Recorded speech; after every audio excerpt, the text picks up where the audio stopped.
Bom dia, meus queridos. Hoje, sexta-feira, dia de Maria. Vamos continuar falando sobre o dogma da virgindade perpétua de Maria.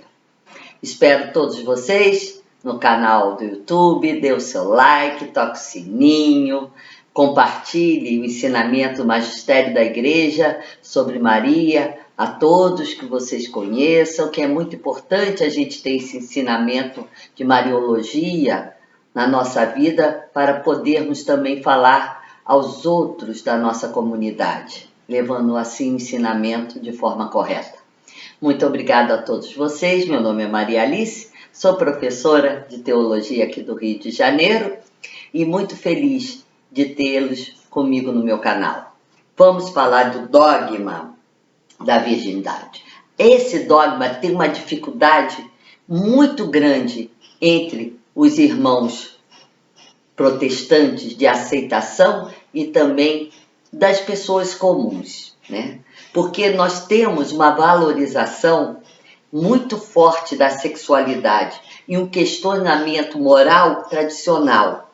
Então como é que alguém pode ter tido um filho e continuar virgem?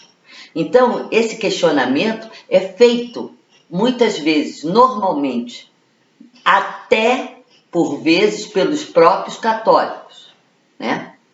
Então a gente tem que ver que esse questionamento é comum, é socialmente comum. Existe a exegese e gêneros literários. O relato da anunciação não seria simplesmente simbólico? Então é uma pergunta que as pessoas fazem. Será que isso não é um simbolismo para falar que ela é mãe do Salvador? Não, não é simbólico, é real. A mentalidade também científica, como seria possível a concepção virginal? Então, cientificamente, eles não aceitam, mas são os mistérios de Deus. Então, esse dogma, ele tem 3 componentes que nós vamos ter que estudar. Primeiro, a concepção virginal, depois, a opção celibatária e, por último, nós vamos estudar a virgindade no parto. Opção celibatária. Eu sou viúva há 13 anos.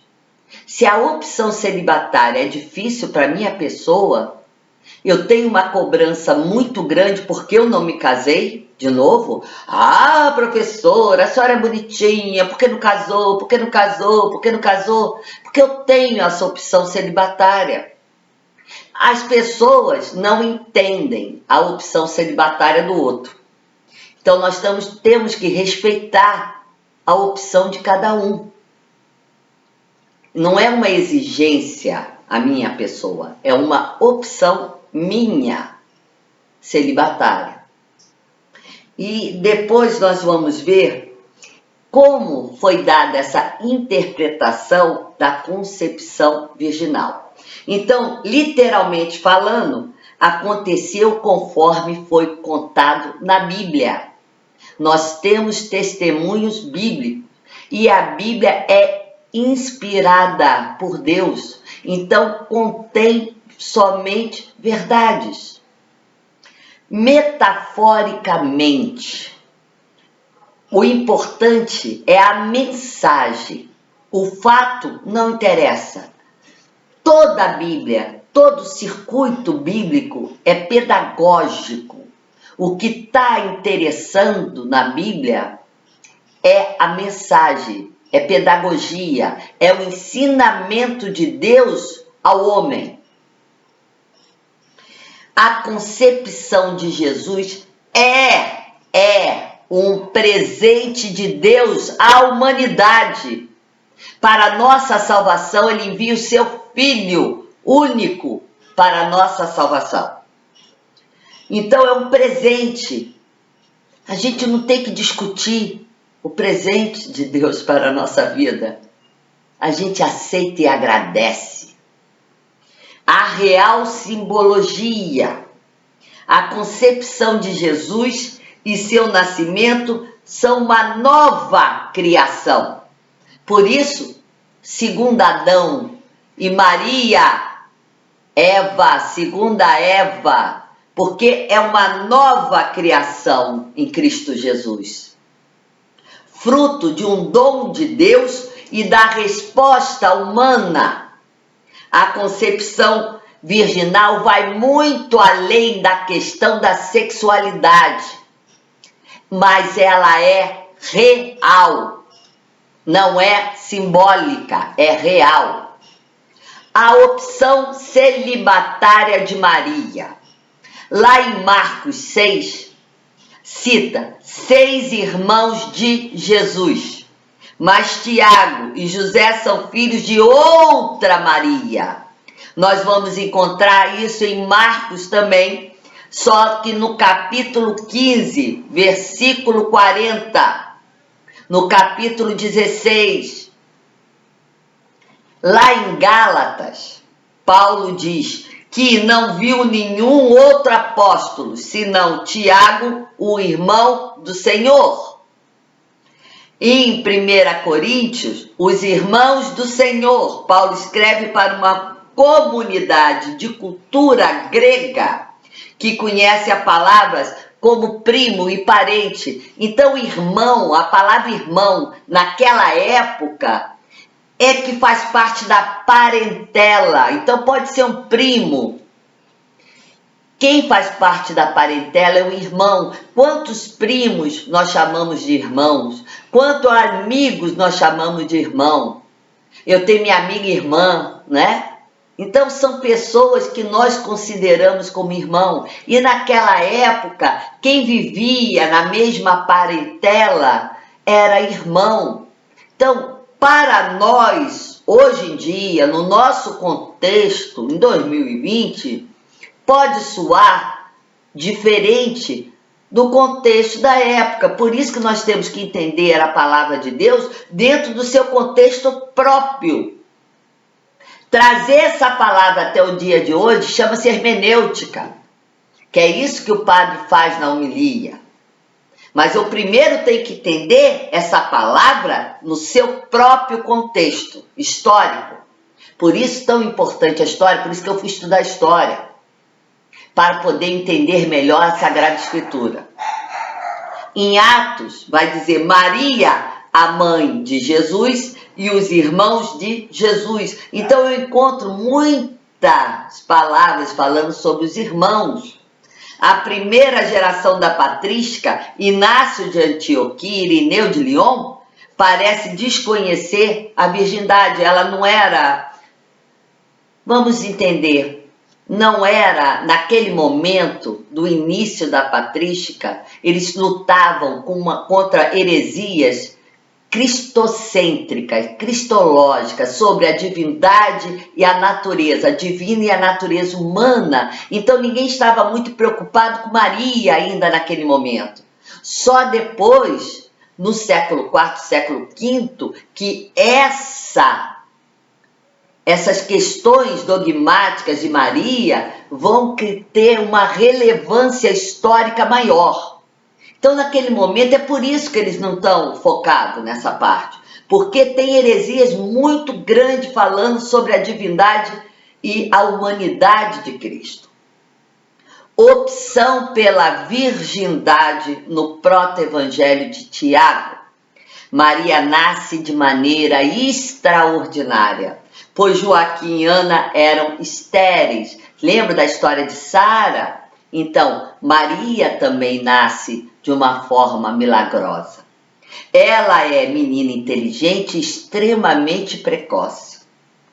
Maria vai ser levada ao templo aos 8 anos. Onde eu estou falando isso? No proto-evangelho de Tiago, para vocês entenderem. Ao se aproximar da sua puberdade, deve ser afastada do templo para não manchá-la com o sangue da menstruação. Os sacerdotes escolhem um homem idoso para zelar por sua castidade. Esse homem é José, viúvo com 6 filhos. Então, No proto, isso não é no proto-evangelho de Tiago, que tem essa história, não é na Bíblia. Eu estou deixando isso claro para vocês entenderem. E ali conta que ele tem 6 filhos. José é o escolhido, porque ele tem o sinal, Deus vai dar o sinal a ele. Uma tradição que vai ser consolidada pela patrística. Para Jerônimo, os irmãos de Jesus seriam seus primos. Agostinho vai afirmar, Santo Agostinho, que José e Maria optaram pelo celibato antes da anunciação. Então já é uma opção anterior. A opção celibatária de Maria não se fundamenta na Bíblia. Por isso que eu estou dizendo, é o proto-evangelho de Tiago, não está na Bíblia. Repito novamente. Mas em testemunhos da tradição da igreja. E a nossa teologia é feita pela Sagrada Escritura, pela tradição e pelo magistério. É isso que dá o norte da teologia cristã católica. Então, tem essa valorização naquela época da castidade. Hoje não tem nenhuma valorização, mas naquela época tinha uma valorização da castidade consagrada. Hoje são muito poucas as pessoas que são consagradas à castidade, independente de serem religiosas ou não. Então, cada vez mais no mundo atual que nós vivemos, isso foi banalizado, infelizmente. E a expressão sempre virgem de Maria foi incorporada ao credo. Então, olha a importância. A virgindade no parto. A origem da narração, que é do proto-evangelho de Tiago, Jesus não nasce, simplesmente aparece. É isso que eu estou falando, não é bíblico. A parteira vê nele e permanece virgem. Então são histórias colocadas, mágicas, de uma forma mágica. Salomé não acredita nisso, toca em Maria e seu dedo cai. Pede perdão pela falta da fé e fica curada. Nós acreditamos nisso pela fé, só pela fé. O que eu não entendo pela ciência, pelo meu raciocínio lógico, eu tenho que ter a fé. Então, teologia é fé e razão. Eu tenho minha razão, mas se eu não tiver minha fé, é uma teologia capenga. Então, eu tenho que ter as duas coisas para ter uma teologia sadia. O sentido metafórico no nascimento de Jesus se supera a maldição que foi dada em Gênesis, do parto doloroso. Está lá em Gênesis 3, versículo 16. O sentido teológico espiritual. O ser humano é como terra virgem, que pode ser muito fértil quando se fecunda pela palavra de Deus. A virgindade é uma forma legítima de consagrar-se integralmente a Deus. Não é a única, mas é também uma forma legítima de consagração. Mãe e virgem, não vamos esquecer que para Deus tudo é possível. Não existe impossível para Deus. Então, nós terminamos essa parte, vamos continuar ainda a falar na próxima aula da virgindade perpétua de Maria, para a gente concluir essa parte, para entrarmos na assunção corporal de Maria. Muito obrigado a todos vocês, dê o seu like, vá no YouTube, no canal, se inscreva e compartilhe. Um feliz fim de semana a todos nós, rico de saúde, alegria, felicidade, muito amor. Espero vocês todos no canal. Obrigada.